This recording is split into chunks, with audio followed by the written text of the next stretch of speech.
Beginilah reaksi Joe Biden soal Rusia yang berencana serang Amerika Serikat. Apa yang akan terjadi?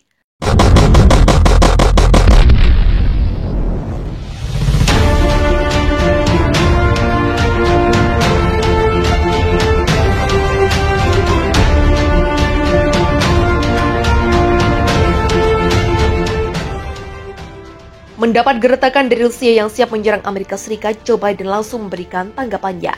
Seperti diketahui, Rusia sudah mulai jengah dengan sikap AS yang terus ikut campur dalam urusan internal Rusia, termasuk pada perang Rusia vs Ukraina. AS dengan kukuh terus memberikan bantuan kepada Ukraina, namun bantuan yang diberikan bukan bantuan kemanusiaan, namun justru senjata untuk berperang bagi Ukraina. Jadilah perang Ukraina vs Rusia tidak berkesudahan, bahkan semakin banyak warga sipil yang jadi korban.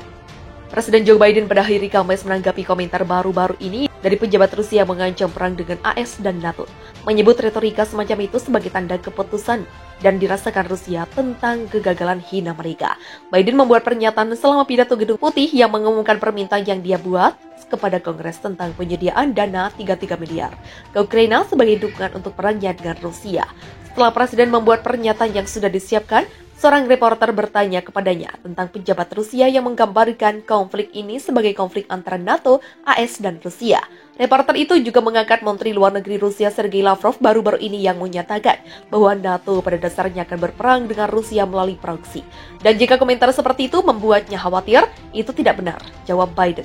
Mereka benar-benar mengkhawatirkan saya karena itu menunjukkan keputusan yang dirasakan Rusia tentang kegagalan mereka yang hina karena mampu melakukan apa yang ingin mereka lakukan sejak awal.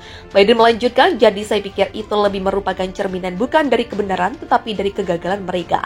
Jadi alih-alih mengatakan bahwa Ukraina yang dilengkapi dengan beberapa kemampuan untuk melawan pasukan Rusia. Melakukan ini mereka punya untuk memberitahu orang-orang mereka bahwa Amerika Serikat dan semua NATO terlibat dalam mengambil alih pasukan dan tank Rusia dan lain-lain.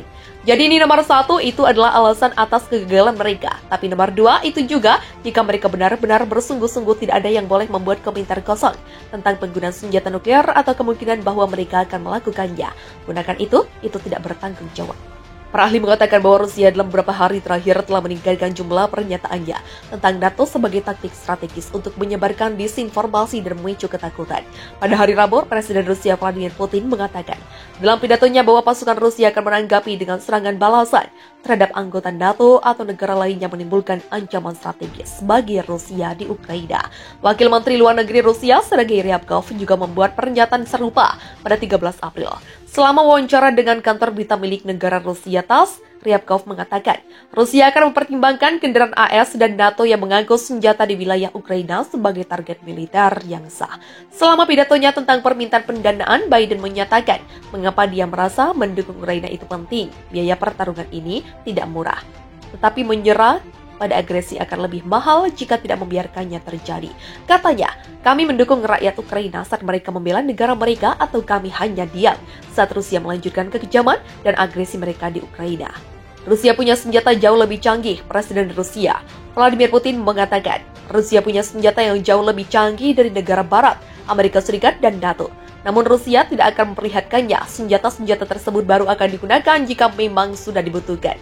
Artinya Putin secara tidak langsung menegaskan percuma saja negara Barat dan Eropa berusaha membantu senjata bagi Ukraina. Pasukan senjata bagi Ukraina justru hanya akan mengganggu kestabilan Eropa jika seseorang berniat untuk campur tangan dalam peristiwa yang sedang berlangsung dari luar dan menciptakan ancaman strategis bagi Rusia yang tidak dapat kami terima. Mereka harus tahu bahwa serangan balasan kami akan secepat kilat, katanya kepada anggota parlemen di St. Petersburg. Rusia secara konsisten menggambarkan AS dan NATO sebagai agresor dan mengklaim telah dipaksa meluncurkan apa yang disebut operasi militer khusus di Ukraina untuk menjaga keamanannya sendiri. Moskow juga mengatakan pasukan senjata ke Kiev adalah target sah bagi militer Rusia karena terus ofensif. Rusia mengatakan pasukan senjata Ukraina mengancam keamanan Eropa.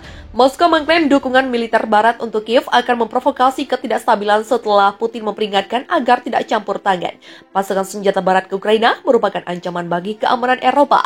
Rusia mengatakan setelah memperingatkan setiap upaya untuk mengganggu negara itu akan mendapat tanggapan cepat dari Moskow. Peskov menanggapi pertanyaan tentang pernyataan yang dikeluarkan pada hari Rabu oleh Menteri Luar Negeri Inggris Liz Truss. yang mengatakan negara-negara yang menentang invasi Rusia harus menggandakan dukungan mereka, termasuk dengan masuk senjata berat, tank, dan pesawat ke Kiev. Kiev telah menerima dukungan militer senilai miliaran dolar dari sekutu baratnya dengan upaya yang dipimpin oleh Amerika Serikat dan aliansi militer transatlantik NATO. Dukungan dimulai dengan hati-hati dengan sebagian besar senjata infanteri defensif. Tetapi sejak itu bergeser untuk memasukkan artileri berat dan drone. AS sendiri telah memberikan bantuan 3 miliar sejak Rusia melancarkan invasi pada 24 Februari. Pada hari Kamis, Presiden Joe Biden diperkirakan akan meminta lebih banyak dana kepada Kongres untuk mendukung militer Ukraina. Langkah Biden yang diantisipasi datang di belakang Presiden Ukraina Volodymyr Zelensky yang telah memohon kepada para pendukung negaranya untuk memasoknya dengan senjata yang lebih berat karena berusaha untuk mendorong kembali serangan Moskow yang sekarang difokuskan di wilayah Donbas timur Ukraina. Tetapi pada hari Rabu, Presiden Rusia Vladimir Putin memperingatkan terhadap campur tangan asing dalam situasi tersebut. Rusia mengumumkan ancaman keras pada Barat setelah diserang Ukraina. Negara yang dipimpin Vladimir Putin itu akan memberikan tanggapan militer jika ada serangan pada wilayahnya. Rusia juga menuding Amerika Serikat dan sekutu utamanya di Eropa menghasut Ukraina untuk menyerang mereka, dikutip dari Reuters Kamis 28 April 2022. Sejak 24 Februari 2022, Rusia diketahui menyerang Ukraina. Namun Rusia melaporkan adanya rangkaian serangan oleh pasukan Ukraina di wilayahnya. 2 bulan sejak serangan pemerintah Putin ke Ukraina, negara itu juga memperingatkan serangan dapat menimbulkan risiko eskalasi secara signifikan. Ukraina mengatakan serangan tersebut sebagai balasan. Rusia juga sakit hati dengan pernyataan Inggris. Kejadian tersebut saat dilakukan Ukraina dengan target logistik negara tersebut. Pada hari Selasa lalu, Kementerian Pertahanan Rusia mengatakan jika serangan terus berlanjut, maka Moskow akan menargetkan pusat pengambilan keputusan Ukraina, termasuk tempat yang dikatakan penasihat BART membantu Kiev. Kiev dan ibu kota barat harus menanggapi pernyataan dari Kementerian Pertahanan secara serius dengan hasutan lebih lanjut. Dari Ukraina menyerang Rusia akan menghasilkan tanggapan keras dari Rusia, kata dia. Rusia untuk pertama kalinya menyinggung bahaya potensi Perang Dunia III. Ini dilontarkan setelah Ukraina dijanjikan bantuan militer tambahan oleh Amerika Serikat. Bagaimana kita memaknai fenomena diplomatik ini? Suara Flores.net. Operasi militer yang diluncurkan Rusia ke Ukraina sejak 24 Februari silam masih berlanjut hingga sekarang. Mirisnya setelah beberapa kali mencoba melakukan perundingan perdamaian, kesepakatan dua arah belum juga bisa tercapai. Lebih parahnya Presiden Volodymyr Zelensky beberapa waktu terakhir justru semakin memohon pada negara-negara NATO untuk memberikan bantuan persenjataan. Dan sepertinya permohonan itu dikabulkan pada 25 April 2022. Menteri Luar Negeri Menlu Amerika Serikat Antony Blinken dan Menteri Pertahanan AS Lloyd Austin melakukan pertemuan dengan Zelensky di Ukraina. Meski belum dirincikan apa saja hasil pertemuannya, AS menjanjikan akan lebih memberi banyak bantuan militer pada negara terbesar di Eropa tersebut. Satu pekan sebelumnya, Presiden Joe Biden memang sempat mewacanakan akan memberi bantuan militer sebesar US 800 juta atau 11,5 triliun pada Ukraina. Presiden Vladimir Putin pun tampaknya tidak ingin tinggal diam melalui Menlu Rusia Sergei Lavrov. Rusia mengatakan bahwa kemampuan Zelensky dalam bidang akting telah membuatnya berhasil meyakini negara-negara barat untuk membantu Ukraina menantang Rusia. Menariknya, Lavrov mengatakan bahwa provokasi yang terus dilakukan Zelensky berpotensi memperkeruh situasi politik dan membuat potensi ancaman Perang Dunia III, PD3, tidak lagi hanya sebagai isapan jempol. Lavrov menekankan bahwa Zelensky telah melakukan sebuah hal yang berbahaya. Bahaya ini sifatnya sangat serius serta nyata dan Zelensky seharusnya tidak boleh meremehkannya. Pernyataan Lavrov menjadi hal yang sangat penting dalam perkembangan konflik Rusia-Ukraina. Karena itu menjadi pertama kalinya Rusia menyinggung secara langsung tentang kemungkinan terjadinya PD3 semenjak konflik dimulai. Selama ini heboh-heboh tentang potensi terjadinya PD3 selalu dimunculkan oleh media-media barat dan Presiden Biden sendiri. Maka dari itu apa yang dikatakan Menlu Rusia ini telah menjadi batu tolak ukur yang sangat penting dan perlu kita perhatikan.